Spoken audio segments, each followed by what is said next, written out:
오늘은 내가 비틀거린다고 길이 틀린 것이 아니다. 내가 비틀거린다고 길이 틀린 것이 아니다라는 제목으로 하나님 말씀 증거하도록 하겠습니다. 그 뉴욕에 사는 자넷이라는 여자분이셨습니다. 예수를 믿는데 믿기는 믿어도 이렇게 변화되지 않은 모습, 뭐 그런 거 있겠죠. 뭐 어떤 남자하고 동거 생활도 하고 뭐 이런 복잡한 일들이 있는 그런 사람입니다. 그러니까 신앙에는 두 종류입니다. 이제 죽은 사람이 살아나는 거죠. 죽은 사람이 있지만 죽은 사람과 비슷하지만 죽지 않은 사람이 또 있어요. 잠자는 사람. 그래서 우리가 목회를 할 때 접하는 사람들이 죽은 자는 살려야 되고, 잠자는 자, 믿긴 믿는데 활동을 못하는 거예요. 깨워야 되고, 병든 자는 고쳐야 됩니다. 이분은 이제 전형적으로 잠자는 신앙, 잠자는 자다 이렇게 말할 수 있다는 것입니다. 그런데 2001년 911, 9.11 그 테러 사건이 있었죠.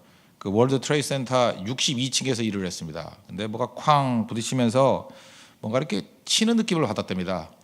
그래서 엘리베이터를 타지 않고 62층부터 그냥 걸어 내려왔다는 거예요. 쭉 걸어 내려오다가 12층에서 건물이 무너진 거예요. 12층에서 무너져서 잔해에 깔렸습니다. 깔려서 27시간 만에 구출받았습니다.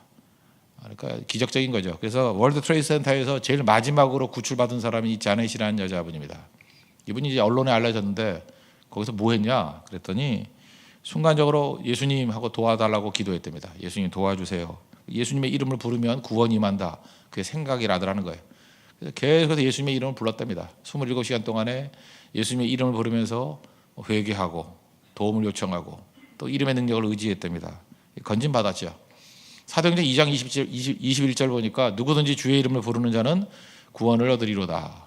우리 인생에도 그 위기 순간이 오거든요. 그때 뭐 다른 거 기억나겠습니까? 딱 하나 붙들라고요. 어려움과 난관과 문제가 있을 때마다 예수님의 이름 부르면 승리하게 된다. 하나님의 백성이라는 게 뭡니까? 하나님의 이름 부르는 사람들이 하나님 백성이죠. 오늘 창세기 4장 25절 26절 보니까 그 아담 이후의 얘기가 쭉 나오죠. 가인이 아벨 죽였습니다. 그러나 하나님이 대신 주신 자녀가 셋이죠. 셋을 주셨다. 26절 보니까 셋도 아들을 낳고 그의 이름을 에노스. 그러니까 게다가 이렇게 되죠. 아담, 셋, 그다음에 에노스. 근데 에노스에 와가지고 비로소 사람들이 여호와의 이름을 불렀더라. 그러니까 여호와의 이름을 부를 때부터 하나님 백성이 되었다는 것입니다. 여기서 아주 중요한 팁을 우리에게 주는데 하나님의 백성의 탄생 기사입니다. 어떻게 하나님 백성들이 만들어지는가? 혈통으로 만들어진다. 그러면 혈통이 좋지 않은 사람들은 할 말이 없잖아요. 혈통 아닙니다. 우리 조직에 들어가지 않는 사람들 아니다 그러면 얼마나 힘든 얘기겠습니까? 뭐 어떤 때는 어떤 지역만 구원받는다 그것도 아니에요. 우리가 보통 말하는 스펙, 우리 내세울 것들 그런 거 아니죠. 뭐 요한복음 1장에도 나오잖아요. 이런 거 혈통으로나 뭐 이런 걸 난 거 아니라고. 딱 한 가지입니다. 누구든지 주의 이름 부르면 돼요. 여호와의 이름을 부르는 백성들이 하나님 백성입니다. 그러니까 여러분들이 하나님 백성이 된다는 건 간단한 겁니다. 날마다 삶 가운데 하나님의 이름을 부르는 거고 예수의 이름을 부르는 거예요. 그게 하나님 백성이라는 것입니다. 그런데 기쁠 때도 하나님 이름 안 부르고 힘들 때도 하나님 이름 안 부르고 이름 안 불러요. 엉뚱한 이름이라 부르고 뭐 순자야 이런 거라 부르고. 그러니까 문제죠. 여호와의 이름을 부르는 자들이 하나님의 백성이다. 이름 부르는 능력이 굉장히 중요하다는 것입니다. 제가 젊은 예배 때 그 마틴 부버 얘기했습니다. 마틴 부버의 책을 쭉 읽어보면은 여러 가지 책이 있지만 대표적인 책이 나와 너 그런 책이 있죠. 그 책 안에도 몇 차례 나오는 것 같아요. 그 유대 랍비인데 바알셈이라고 바알셈 이야기를 굉장히 많이 해요. 이 바알셈이 어떤 사람이냐면은 여호와의 이름을 분석하는 사람이에요. 여호와 이름을 여러 가지로 분석하고 그 이름의 능력을 가지고 병자를 막 고쳐요. 이게 아마 유대인 사이에서 굉장히 유명했던 사람이었던 것 같습니다. 바알셈. 이 바알셈이라는 랍비가 있는데 그게 제자쯤 되는 것 같아요. 어떤 할아버지가 중풍으로 이렇게 걷질 못하는 거, 휠체어에 앉아 있는데 그러니까 자기가 자부심이 뭐냐면 내가 바알셈의 제자라는 거예요. 그리고 활동 못하니까 손자에게 바알셈 얘기를 계속해 주는 거예요. 여호와의 이름을 불렀을 때 어떤 능력이 나타나는지 사례를 쭉 얘기해 가면서 너무너무 얘기 많이 하다가 본인이 흥분을 해가지고 그냥 이야기에 몰입이 돼버렸어요. 듣는 손자도 몰입이 됐지만 본인이 몰입이 돼버린 거예요. 그래서 안진뱅이가 일어났다 그러면서 자기도 일어나고요. 춤췄다 자기도 춤을 추고 그죠? 뭐 노래했다 자기도 노래하고 중풍병자 주제에 그래서 나왔대요. 무슨 얘기인지 몰라요? 중풍병자라니까요. 그 이야기 하다가 자기가 일어나는 얘기예요. 일어나고 치유받았어요. 마틴 부부가 이게 얼마나 인상적이었는지 이 똑같은 얘기를 여러 번 반복한다니까요. 이거는 적용을 몇 가지로 할 수 있는데 이야기의 힘이 대단하다. 유대인들이 이야기를 가르친다 그러죠. 다니엘 이야기, 뭐 요셉 이야기 한 500번씩 든다 그러죠. 12살 되기 전에. 이야기 속에 들어가면 이야기의 주인공이 내가 된다고요. 그래서 그 능력이 나타나는 거예요. 우리 삶 가운데. 그래서 이야기가 중요하다. 이렇게 적용할 수도 있지만 요 얘기 속에서 또 하나 적용할 수 있는 게 무엇입니까? 여호와의 이름의 능력이에요. 하나님의 이름의 능력. 그 이름의 능력 가지고 사역했던 바알셈 얘기를 또 이야기하다가 그 능력이 임하잖아요. 그죠? 여호와 이름으로 외쳤더니 일어났더라 하는 이야기를 하면서 그 이야기 속에 있는 여호와 이름의 능력이 자기에게 그대로 임하잖아요. 이름의 능력이 있습니다. 하나님의 이름을 부르는 자들이 능력이 있다는 것입니다. 가인의 길을 보시죠. 가인은 자기 길 걸어갔습니다. 그쪽에서 뭐 여호와 불렀다는 얘기 전혀 없어요. 그러니까 세속의 길이죠. 근데 세세 후예 가운데 에노스는 여호와의 이름을 부르는 자였다. 그래서 우리 초신자들도 계시죠. 뭐 새벽기도 안 나오시다가 오래간만에 나오시는 분들 계실 건데 새벽에 할 일이 뭔지 아십니까? 하나님의 이름 부르는 거예요. 하나님 하고 부르는 거예요. 예수님 하고 이름 부르는 거라고요. 신앙의 출발은 이름 부르는 겁니다. 그리고 한번 생각해보세요. 아이들 태어났습니다. 아이들한테 제일 먼저 가르치는 게 뭐예요? 뭐 옹알이 다음부터 엄마부터 배우나요? 엄마, 아빠 뭐 이런 거 아니에요? 그 이름 부를 때부터 기뻐하잖아요. 그때부터 그 아이의 정체성이 생기는 거라고. 아기인데 엄마가 있다, 아빠가 있다. 그게 시작이라고요. 우리도 마찬가지입니다. 영적으로 태어나서 제일 먼저 할 일이 뭐예요? 하나님의 이름 부르는 겁니다. 그리고 지속적으로 하나님의 이름 부르는 거예요. 그게 신앙인의 진정한 모습이라는 것입니다. 아이가 비명 지릅니다. 좀 컸습니다. 뭐 한 꼬마라고 합시다. 비명을 확 질러요. 아빠 하고 지르든지 엄마 하고 비명을 질러요. 그러면 아빠가 뛰어갑니까? 안 뛰어갑니까? 손살같이 뛰어가죠. 뛰어가는 이유가 뭐예요? 그때 근거가 뭡니까?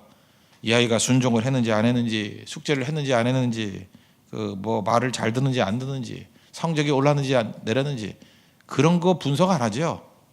오로지 아이가 부르니까 뛰어가는 게 부모예요.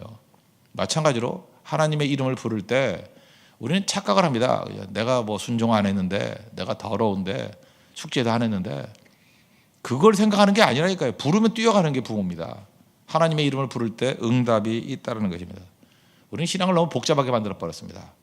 이게 교리로 만들어 버리고 신앙이 뭔데요? 하나님의 이름 부르는 건데요.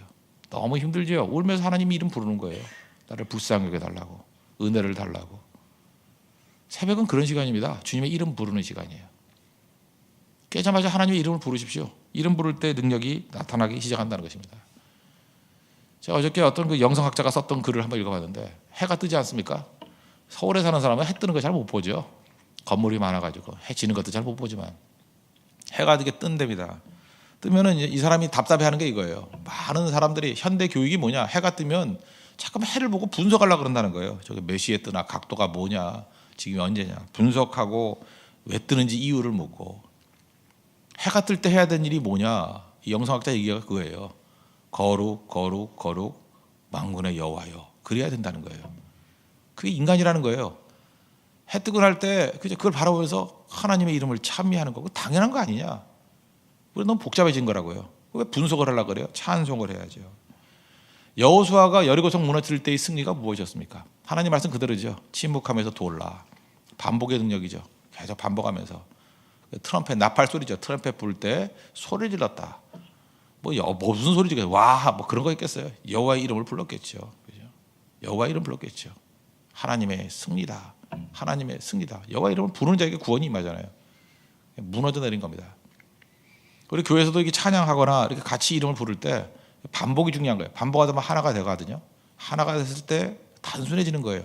그때 하나님의 이름의 능력이 드러날 때 승리하게 된다는 것입니다. 지금 많은 사람들 비판은 배웁니다. 자기 주장은 배워요. 보면 어쩜 그렇게 비판을 잘하는지. 그죠? 뭐 비판적 사고 이럽니다. 뭐 별로 머리도 안 좋은 사람인데 뭐 그거 다 알거든요. 근데 굉장히 뭐 자기만 하는 것 같이 이렇게 얘기를 해요. 자기 주장 너무 강해요. 자기 주장, 자기 권리. 근데 잃어버린 게 뭔지 아십니까? 찬양을 잃어버렸어요. 예쁜 아기가 있어요. 그러면 예쁘다 그거 못해요? 야, 참 예쁘게 생겼다. 순수하다. 일 잘했습니다. 야, 참 멋지게 했다. 하다못해 이러면 대만 선교 가서도 하나님의 주신 은혜가 크거든요. 그러면 찬송해야죠. 야, 하나님께서 그렇게 미약한 자들을 통해서 놀라운 일들을 하셨구나. 이렇게 여러 사람들이 모여서 그래도 하나 되게 만드셨구나. 찬송부터 하는 게 당연한 일인데, 그러나 그러면서 또 비판적 사고 뭐 이런 것들이 나와요. 참 오염이 돼도 참 오염이 많이 됐구나. 저런 깡통이 다 있나. 별 생각이 다 들죠. 우리가 그렇게 됐다는 것입니다. 우리는 간단한 겁니다. 하나님의 이름을 부르는 자들, 찬송하는 자들. 찬양의 능력을 잃어버렸다는 것은 다 잃어버렸다는 것입니다. 소경 바디메오, 요즘 뭐 맹인으로 나오는데 맹인 바디메오. 바디메오의 특징이 뭡니까? 예수님 지나간다 그랬더니 다윗의 자손이여 나를 불쌍히 여기소서. 이름 부른 거 아니에요? 다윗의 자손, 그러니까 메시아라는 뜻이거든요. 메시아의 이름, 예수님의 이름 불렀을 때 그의 삶 가운데 구원이 임하게 되었습니다. 믿음의 모델 아브라함이라 그랬죠. 창세기 12장 1절에 아브라함을 부르십니다. 그래서 내가 지시하는 땅으로 가라. 그래서 갔죠. 그 다음에 창세기 12장 8절에 보니까 베델까지 갔어요. 베델까지 가서 옮겨서 거기서 장막을 치고 그가 그곳에서 여호와께 제단을 쌓고 예배드리고 여호와 이름을 부르더니, 예배 본질이 뭐예요? 여호와 이름을 불렀다요. 제단을 쌓고, 이해를 못하니까 제단 쌓고 뭐 했냐? 여호와 이름을 부르더니. 여러분들 마찬가지입니다. 어딜 가든지 해야 될 일이 뭐냐면 거기서 여호와 이름 부르는 거예요. 저런 희열을 느끼는 게 뭐냐면 네팔 선교인데 가가지고 거기서 여호와 이름을 부르는 거예요. 예수님의 이름을 부르는 거예요. 이름 부르는 거. 그 우상의 땅에서, 그죠? 거기서 이름 부르는 거예요. 산 속에서 하나님의 이름을 부르는 거예요. 여기서 하나님의 이름을 부르는 자들이 있다라는 거, 놀라운 일 아니에요? 여러분을 직장 왜 보냈어요? 거기서 여호와 이름을 부르는 거예요. 하나님의 이름을 부르는 거예요. 가정에 처음으로 예수 믿는 사람이 있지 않습니까? 그 가정에서 예수님의 이름을 부르는 첫 번째 사람이 되는 거예요. 그 가정 변화됩니다. 그곳에 능력이 만나는 거예요. 침묵하지 마십시오. 여호와 이름을 부르고 그 다음에 찬송하는 거, 그게 성도의 삶이라는 거예요. 오늘도 아침부터 저녁까지 계속 해야 될 일이 뭐냐면 순간순간마다 기쁜 일이 있을 때 여호와 이름을 부르고, 난관이 있을 때 여호와 이름을 부르고, 문제가 있을 때 여호와 이름을 부르고, 또 몸이 아프니까 그때 주님하고 여호와 이름을 부르는 거예요. 하나님의 이름 부르는 거예요. 그때 이름의 능력이 나타나게 된다는 것입니다. 그러면 두 번째로 응답이 있어요, 없어요? 보세요. 응답이 있잖아요. 하나님이 부르실 때 응답하시는 분이죠. 응답하신다. 그래서 하나님은 부르면 그냥 나오는 뭐 자판기 같은 그런 분이 아니라 교제하시는 분이에요. 여러분 그런 거 아십니까? 예를 들어서 뭐 이렇게 글을 쓰잖아요. 글을 쓰면 어떤 유명한 사람에게 이메일을 보냈어요.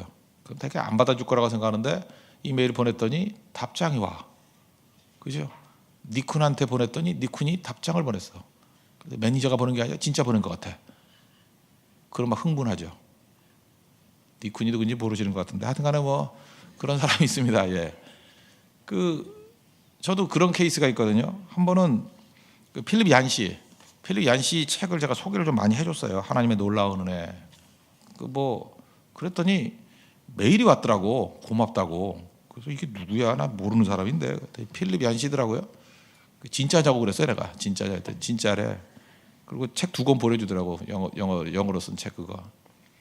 그때 그것도 기쁘더라고요. 이 사람이 어떻게 됐더니 출판사에서 얘기해 주더래. 제가 하도 강의할 때마다 소개를 많이 해서 많이 팔렸다고, 필립 얀시. 그때 그렇게 반응이 있으니까 좋더라고요. 그죠? 그러니까 반응해 주는 하나님이에요. 하나님은 가만히 있는 분이 아니라 반응해 주는 분. 여러분 그 안티들 뭐 이렇게 악플 다는 애들이 왜 신나서 그런지 아십니까? 걔네들은 서로 반응하잖아. 뭐 욕을 해놓으면 욕은 그렇게 하는 게 아니야, 이렇게 하는 거야 하면 더 욕을 하고. 그러니까 그 미친놈들인데 그 이유가 뭐냐 하면 반응이 있으니까 재밌어가지고 더 악으로 가는 거예요. 악한 자들이. 그 하나님 백성들 해야 될 일이 뭐예요? 반응해야지. 화답한다 그런 거거든요. 하나님을 찬송하면 같이 또 다른 의미의 찬송하라고. 너도 그랬니? 나도 그랬다. 하나님의 이름은 대단해. 예수 이름은 능력이 있어. 그죠? 이렇게 화답해 주는 거예요. 근데 나쁜 거 있을 때는 펄펄 뛰면서 좋은 거 있을 때 조용한 사람들 있죠. 그 자체가 악이죠. 악. 하나님 앞에서 우리 찬송하는 자가 되어야 된다는 거예요. 그리고 우리도 응답하시는 하나님께 나아가니까 우리도 특징이 뭐예요? 응답하는 자가 돼야 된다는 것입니다. 그럼 응답으로 끝나는 게 아니죠. 그 다음 단계 예레미야 33장 3절을 보니까 너는 내게 부르짖으라. 내가 내게 응답하겠고 내가 알지 못하는 크고 옛날에 비밀한 일, 새로 번역되가 은밀한 일을 내게 보이리라. 저는 이 예레미야 33장 3절이 굉장히 중요하다고 생각을 하는데, 기도 없는 사람의 특징이 뭡니까? 그러면 저는 그 중에 한 가지 대표적인 걸 뭐라냐면 그는 미스테리, 비밀을 모르는 사람이야. 저는 그렇게 말하고 싶어요. 신비가 뭔지를 모르는 사람이야. 기도 생활을 깊이 하다 보면요, 기도가 능력이 뭔지 알아요. 우리가 그 육적으로 바라볼 때 볼 수 있는 게 100이라 그러면 기도하면 하나님께서 영적인 눈을 열어주셔요. 그러면 200, 300, 1000, 2000 이게 넓어져요. 비밀한 일이 보이는 거예요. 세상 넓게 봐요. 어쩌면 그런 걸 보는지. 그러니까 영적으로 잠자는 사람들은 사실은 영적 소경입니다. 맹인이에요, 맹인. 그 영적 맹인이라 그러는 이유가 뭐냐 하면은 크고 비밀한 일을 볼 수 있는 가능성이 없거든요. 왜? 하나님이 안 보여주시니까. 그래서 기도하면 보여요. 그래서 기도 없는 사람들 보면 답답해. 뭐 저러고 사나? 나이 60이 넘었는데 밤낮 먹는 얘기에 무엇을 먹을까, 무엇을 마실까, 무엇을 입을까. 그 왜 그래요? 왜 그래요? 눈에 보이는 게 그거밖에 없으니까 보는 거 얘기하거든요. 그래서 대화가 중요한 게 그거예요. 그 보는 거 얘기해요. 그래서 얘기를 나누다 보면 이 사람 이거 보는구나. 여러분 잘 이해 못 하겠으면은 어린 아이들 한 4달 5살짜리 애들 봐요. 걔네들 맨날 그 사탕 얘기해요. 그거밖에 안 보이니까. 그 다음에 초등학생 애들은 뭐 장난감 얘기해요. 뭐 파워레인저가 어떻고 맨날 그 얘기해요. 가보라고 한번. 그거보다 더 어린 애들인가 하여튼간에. 중고등학교 애들 봐요. 파면 남자 얘기 뭐 여자 얘기해요. 걔네 보이는 게 그밖에 없으니까 사춘기 때 보는 거 얘기해. 보는 거 알아요? 그 40대 아저씨들 맨날 먹는 얘기해요. 그게밖에 안 보여서 맛집 어디냐 버리고. 죄송합니다. 저도 약간 좀 그런 게 있지만 요즘에 그런 거 그러니까 보는 거 얘기하거든요.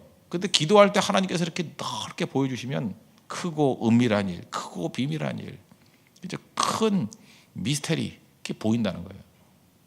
1877년이 의미가 있는 해입니다. 1877년이 어떤 해냐면은 에디슨이 전기불을 발명한 해예요. 전기불을 발명하고 난 다음에 이제 사라진 게 뭐냐하면 사실 방 안에 어둠이 다 사라진 거죠.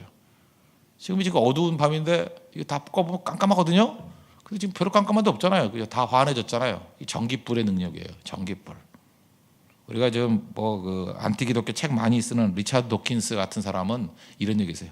과학의 목적은 모든 신비를 없애는 거다. 신비를 갖다가 어둠이라고 생각하는 거야. 이 멍청한 놈들이, 쪼다 같은 놈은. 못 알아들으니까 막 욕해도 되죠. 이 바보 천치 같은 놈이야 이거 완전히. 과학의 목적이 모든 신비를 없애버리는 거래. 신비라는 게 뭐예요? 신비. 그걸 어둠이라고 생각하는 거야. 어둠이라는 게 뭐예요? 그 맹목이라고 생각하는 거예요. 맹목. 어리석음이라고 생각하는 거예요. 그래서 과학이라는 빛을 비춰주면은 이 기독교인들의 이런 맹목적인 신앙, 어둠을 다 물리친대. 이런 깡통이 있어. 이런 깡통이. 신비가 뭔지를 모르는 거예요. 신비가. 여러분들이 뭐 이렇게 특별히 저항 안 하면 주일 저녁 예배 같은 데 가끔 한 번씩은 불을 다 끄고 촛불 예배를 한번 들어볼까 생각해요. 촛불의 능력이 뭔지 알아요? 초는요, 일단 집중을 하게 만들어요. 초를 비추는 것만 보이죠.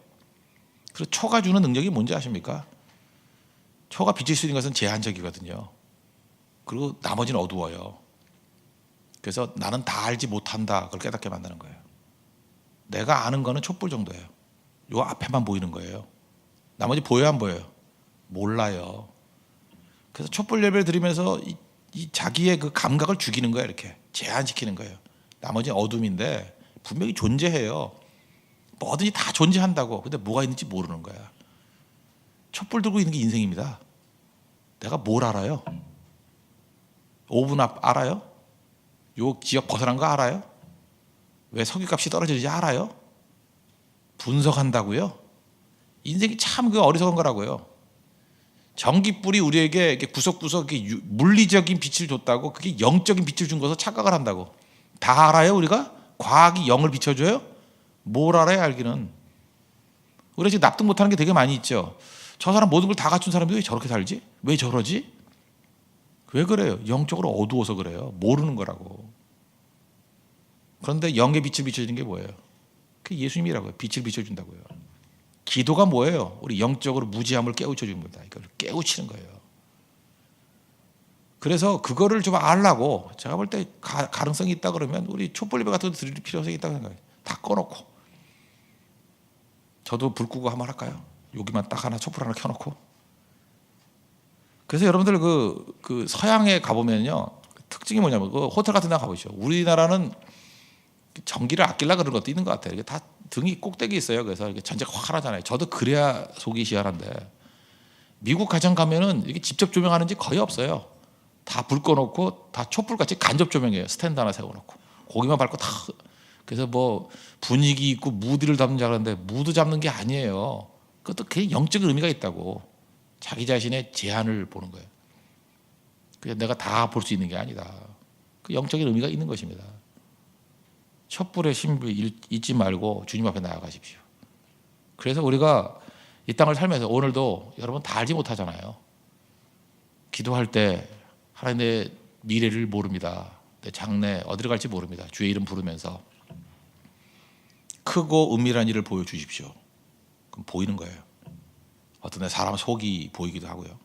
환경이 보이기도 하고 미래가 보이기도 하고 또 내가 놓치고 있는 진짜 중요한 가치를 붙들 수 있다는 것입니다. 여호와 이름의 능력이에요. 오늘도 예수 그리스도 이름의 능력을 의지해서 이름 부르짖고 그런 크고 은밀한 세계를 여러분들 이해해 나갈 수 있는 하나님의 거룩한 종 되기를 바랍니다. 정리하면 하나님 백성이 누구예요? 이름 부르는 자들. 이름에는 능력이 있고 응답해 주시고 그리고 또 뭐예요? 기도할 때 넓어져요. 영적으로 빛을 비춰준다고. 그래서 오늘도 크고 은밀한 일을 깨우치는 하나님의 거룩한 백성 되기를 축원합니다. 모두 자리에서 일어나겠습니다. 예수님의 이름 찬양합시다. 36장 찬양하고 기도하도록 하겠습니다.